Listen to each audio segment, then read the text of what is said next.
காஞ்சி மகா சுவாமிகள் அருளிய தெய்வத்தின் குரல் பாகம் 3 பகுதி 63. பிரேத சம்ஸ்காரம், சரீரத்தின் சிறப்பு. ஒரு கேள்வி தோன்றும். உடம்பை விட்டு போன ஜீவனின் திருப்திக்காக சிராத்தம் முதலானவை செய்வது பரோபகாரம் என்றால் சரிதான். ஆனால் ஜீவன் போன இந்த வெறும் உடம்புக்கு எதற்கு சம்ஸ்காரம் என்று தோன்றலாம். உயிரோடு இருக்கிறவர்களுக்கே உபகாரம் பண்ண முடியாமல் இருக்கிறது. செத்துப்போன பின் பிணத்துக்கு என்ன சேவை வேண்டி கிடக்கிறது?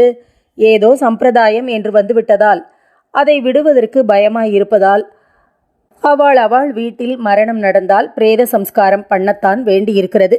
இது போதாதென்று யாரோ அனாதை போய்விட்டான் என்றால் அவன் உடம்பை முனிசிபாலிட்டிக்காரன் அடக்கம் செய்ய போகும்போது நாம் எதற்கு வலுவிலே தடுத்து சம்ஸ்காரம் பண்ணுகிறேன் என்று இழுத்து விட்டு கொள்ள வேண்டும்? பிரேதம் என்றாலே ஒரு பயம், கூச்சம் இருக்கிறது. இதில் சம்பந்தமில்லாததை எதற்காக நாம எடுத்து போட்டுக்கொள்ள வேண்டும்?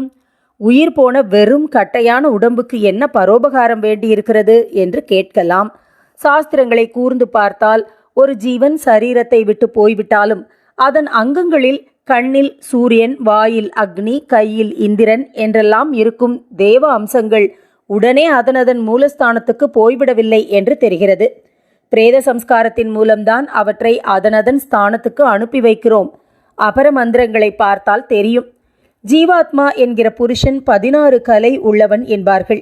இதில் 15 கலைகள் மட்டுமே உயிராக இருப்பது என்றும் உடம்பும் ஒரு கலை என்றும், எனவே உயிர் போன பின்னும் ஒரு கலை உள்ள அந்த உடலை ஈஸ்வர அர்ப்பணமாக்கவே பிரேத சம்ஸ்காரம் தேவைப்படுகிறது என்றும் ஒரு அபிப்பிராயம் உண்டு. சாஸ்திரங்களில் தகனம் பண்ணுவதை அந்திய இஷ்டி, அதாவது இறுதியான வேள்வி என்றே ரொம்பவும் உயர்த்தி சொல்லியிருக்கிறது. கர்ப்பம் தரிப்பதிலிருந்து ஒரு ஜீவனை ஒவ்வொரு பருவத்திலும் எப்படி சுத்தி பண்ண வேண்டும் என்பதற்காக சாஸ்திரங்களில் 40 சம்ஸ்காரங்களை சொல்லியிருக்கிறது. சம்ஸ்காரம் என்றால் நன்றாக ஆக்குவது என்று அர்த்தம். உபநயனம், விவாகம் ஆகிய எல்லாமே ஜீவனை அந்தந்த நிலையில் பக்குவப்படுத்துவதற்காக ஏற்பட்ட சம்ஸ்காரங்கள்தான். வாழ்நாள் கர்மா முழுவதையும் வேள்வியாக ஈஸ்வரனிடம் ஆகுதி செய்து கொண்டே இருக்கிற ரீதியில் இந்த 40 சம்ஸ்காரங்கள் வகுக்கப்பட்டிருக்கின்றன. இப்படி வாழ்க்கையையே யாகமாக செய்த ஒருவனுக்கு வாழ்க்கை முடிந்த பிறகு கடைசியில் மற்றவர்கள் செய்கிற யாகம்தான், அதாவது அந்திய இஷ்டியே பிரேத சம்ஸ்காரமாகும். எந்த உடம்பை வைத்துக்கொண்டு பாக்கி யஜ்ஞங்களை ஒருத்தன் பண்ணினானோ அந்த உடம்பையே சிதாக்னியில் ஹோமம் பண்ணிவிடுவதுதான் இது. பிரேத சம்ஸ்கார மந்திரங்களில் அப்படித்தான் சொல்லியிருக்கிறது. ஹோமத்துக்குரிய மற்ற வஸ்துக்களை நெய்யினால் சுத்தி செய்து அக்னியில் போடுகிற மாதிரி தான் பிரேதத்தையும் சுத்தம் பண்ணி தகனம் செய்ய சொல்லியிருக்கிறது. உடம்பு ஈஸ்வரனுக்கு அர்ப்பணம் பண்ணப்படுகிறது. மண்ணில் அடக்கம் பண்ணுவதானாலும் ஈஸ்வர அர்ப்பணமே ஆகிறது. இதை பற்றி இன்னும் கொஞ்சம் சொல்கிறேன். தேகம் ரொம்ப இழிவானது, இதிலிருந்து விடுபட வேண்டும் என்று பெரியவர்கள் பாடி வைத்திருப்பதெல்லாம் உண்மைதான். ஆனால் இன்னொரு நிலையில் பார்த்தால் இந்த தேகம் என்பது ஒரு மகா அற்புதமான மெஷினாக இருக்கிறது. ஒரே மெஷினில் ஒவ்வொரு பாகம் ஒவ்வொரு தினுசான காரியத்தை செய்கிறது. கண் என்று ஒன்று வெளிச்சத்தையும் வர்ணங்களையும் பார்க்கிறது. காது என்று ஒன்று சப்தங்களை கேட்கிறது. இருக்கிறதெல்லாம் ஒரே ஆத்மா.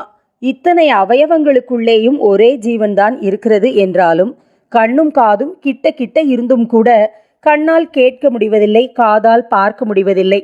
பக்கத்திலேயே வாய் என்று ஒன்று, அதற்குத்தான் ருச்சி தெரிகிறது. பேசுகிற சக்தியும் அதற்கே இருக்கிறது.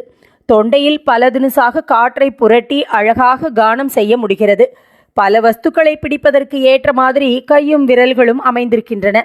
இந்த அமைப்பு கொஞ்சம் வேறு விதமாக இருந்தாலும் இப்போது நாம் பண்ணுகிற காரியங்களை பண்ண முடியாது. அடி எடுத்து வைத்து மேலே போவதற்கு வசதியாக காலின் அமைப்பு இருக்கிறது. நடக்கிற போது கூடிய மட்டும் ஜீவராசிகள் நசுங்காதபடி பூரான் மாதிரியானவற்றின் மேலேயே நாம் பாதத்தை வைத்தால் கூட அவை நெளிந்து கொண்டு ஓட வசதியாக உள்ளங்கால்களில் குளித்தார் போன்ற ஏற்பாடு, சப்பனம் கூட்டி உட்கார வசதியாக முழங்காலில் எலும்பு, நரம்புகளின் அமைப்பு என்று இப்படி ஒவ்வொன்றை பார்த்தாலும் பராசக்தி எத்தனை சூக்ஷ்மமான கல்பனையோடு ஒரு சரீரத்தை பண்ணியிருக்கிறாள் என்று ஆச்சரியமாக இருக்கிறது. ஆகாரத்தை ஜெரிக்க ஒரு அங்கம், ஜெரித்ததை இரத்தமாக்க ஒரு அங்கம், மூச்சு விட ஒன்று, இரத்தத்தை பம்ப் பண்ண ஒன்று, எல்லாவற்றுக்கும் மேலே சகல காரியங்களையும் டைரக்ட் பண்ணி கண்ட்ரோல் பண்ணும் மூளை என்றெல்லாம் விசித்திரமாக பகவான் சரீரத்தை கற்பித்திருக்கிறான்.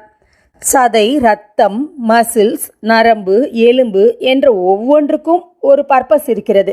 எலும்புக்குள்ளே கூட மஜ்ஜை என்ற ஒரு ஜீவ சத்து ஓடுவது ஒரு அதிசயம். மனித சரீரத்தில் இருக்கும் கோடிக்கணக்கான செல்களில் ஒவ்வொன்றும் ஒரு அற்புத லோகம். இப்படி தனித்தனியாக ஒவ்வொரு பாகமும் ஒரு அற்புதமான மெஷினாக இருப்பதோடு மட்டுமில்லாமல் எல்லாமாக ஒன்றுக்கொன்று இசைவாக சகாயம் செய்து போஷித்துக் கொள்வதும் மகா அதிசயமாக இருக்கிறது. ஆனபடியால் எவனோ லட்சத்தில் ஒருவன் தேகம் பொய் மனசு பொய் என்று புரிந்து கொள்ளும் ஞானியாக ஆனாலும் பாக்கி எல்லாரும் பகவான் தந்திருக்கிற இந்த அற்புதமான மெஷினை வைத்துக்கொண்டு தர்மமாக வாழத்தான் முயற்சி பண்ண வேண்டியவர்களாக இருக்கிறோம். இந்த தர்ம வாழ்க்கையிலிருந்து தான் அப்புறம் ஞானத்துக்கு போக வேண்டியவர்களாய் இருக்கிறோம். யோசித்து பார்த்தால் சரீரத்தை ஏன் மட்டம் என்று திட்ட வேண்டும்? அது என்ன பண்ணுகிறது? அது மனசின் கருவி மட்டும்தானே. கையையும் காலையும் கண்ணையும் வாயையும் மனசு நல்லபடி ஏவினால் சரீரம் நல்லதே செய்யும். கை பரோபகாரம் பண்ணும் அல்லது அர்ச்சனை பண்ணும், கால் கோயிலுக்கு போகும், கண் சுவாமி தரிசனம் பண்ணும், வாய் ஸ்தோத்திரம் சொல்லும் அல்லது எல்லோருக்கும் பிரிய வசனம் சொல்லும். ஆனதால் நிஷித்தம் என்று சரீரத்தை திட்டுவது கூட தப்புத்தான். தர்மத்தை செய்ய சரீரம்தானே சாதனமாயிருக்கிறது. சரீரம் ஆத்தியம் கலு தர்ம சாதனம் என்று வசனமே இருக்கிறது. தேகோ தேவாலயக பிராக்தோ, உள்ளே இருக்கிற பரமாத்மாவுக்கு இந்த உடம்பே ஆலயம் என்கிறோம். காயமே கோயிலாக என்று அப்பரும் சொன்னார். திருமூலரும் இப்படியே.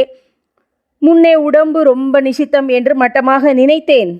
அப்புறம் அதற்குள் தான் ஈஸ்வரன் குடிகொண்டிருக்கிறான் என்று தெரிந்து கொண்டதும் உடம்பை ஓம்பலானேன் என்று திருமந்திரத்தில் சொல்கிறார். ஆனதால் இப்படிப்பட்ட அற்புதமான பகவான் கொடுத்த மெஷினை விட்டு உயிர் போனதும் அதை கண்ணா பின்னா என்று டிஸ்போஸ் பண்ணக்கூடாதுதான். மகா மசானவாசியான பரமேஸ்வரனுக்குத்தான் அதை ஆகுதி பண்ண வேண்டும். எவன் இந்த உடம்பை கொடுத்தானோ அவனுக்கே அதை திருப்பி கொடுக்க வேண்டும். உலகத்தில் எந்த தேசத்திலும் உள்ள காட்டுக்குடிகள் உள்பட எல்லோரும் ஏதோ ஒரு தினசில் இதை தெரிந்து கொண்டிருப்பதால் தான் எங்கே பார்த்தாலும் பிரேத சம்ஸ்காரம் என்பது ஒரு பெரிய சமய சடங்காக இருக்கிறது. செத்துப்போன பின் ஒரு உடம்புக்குள் தேவ அம்சங்கள் ஒட்டி கொண்டிருப்பதாக நம்பாவிட்டாலும் கூட ஒன்றை நினைத்து பார்க்க வேண்டும். இத்தனை நாள் அதற்குள் இருந்த ஜீவன் ஈஸ்வர சைத்தன்யத்தின் ஒரு திவலை அல்லவா? எப்போதோ சுவாமி விக்கிரகம் வைத்த புரை என்றால் கூட இப்போதும் அதில் கண்டதுகளை வைக்காமல் ஒரு அகலை ஏற்றி வைக்க வேண்டும் என்றுதானே தோன்றுகிறது.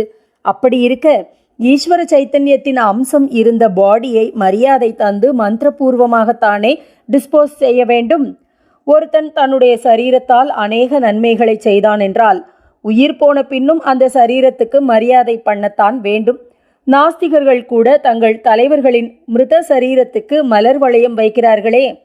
ஒருவன் சரீரத்தை கெட்டதற்கே பயன்படுத்தினான் என்றாலும் கூட அவனுக்கு அந்த சரீரத்தை இயக்கியது ஈஸ்வர சக்தி என்று தெரியாவிட்டாலும் நமக்கு தெரிவதால் அதற்குரிய சம்ஸ்கார மரியாதையை பண்ணத்தான் வேண்டும்.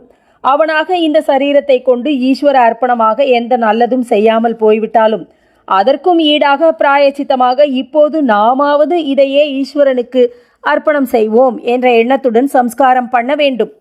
சைவ சித்தாந்தத்தில் ஈஸ்வரன் தான் ஜீவனுக்கு தனு கரண புவன போகங்களை தருகிறான் என்பார்கள். லோகத்தை அதாவது புவனத்தை படைத்து அதில் உள்ள போகங்களை அனுபவிப்பதற்காகவே மனுஷ சரீரத்தை அதாவது தனுவை சிருஷ்டி செய்து அதில் கரணங்கள் என்ற இந்திரியங்களை அவன் வைத்திருக்கிறான். கர்மாவை தீர்த்து கொள்ளும் வரை போகங்களை அனுபவித்துத்தான் ஆக வேண்டும் என்று இப்படி வைத்திருக்கிறான். எனவே அவனுடைய பிரசாதமான தனுவை கரணங்கள் ஓய்ந்த பிற்பாடும் அதற்குரிய கௌரவத்தை கொடுத்து சம்ஸ்கரித்துத்தான் அவனிடம் வேள்வி பொருளாக திரும்ப கொடுக்க வேண்டும். இதிலே ஒரு வித்தியாசம். மற்ற வேள்விகளை இஷ்டிகளை ஒரு ஜீவன் தானே பண்ணுகிறான். ஆனால் செத்துப்போன பிறகு உடம்பை பகவானுக்கு கொடுக்கிற அந்த அந்திய இஷ்டியை அவன் பண்ண முடியாது. மற்ற சம்ஸ்காரங்களை பண்ணுவதும் பண்ணாததும் அதனால் புண்ணிய பாவங்களை சம்பாதிப்பதும் அந்தந்த ஜீவனுடைய காரியம்தான். இவற்றில் மற்றவர்களுக்கு பொறுப்பு இல்லை. ஆனால் பிரேத சம்ஸ்காரம் மற்றவர்களே செய்ய வேண்டியதல்லவா? அதனால் அதில் பொறுப்பு மற்றவர்களுக்குத்தான்.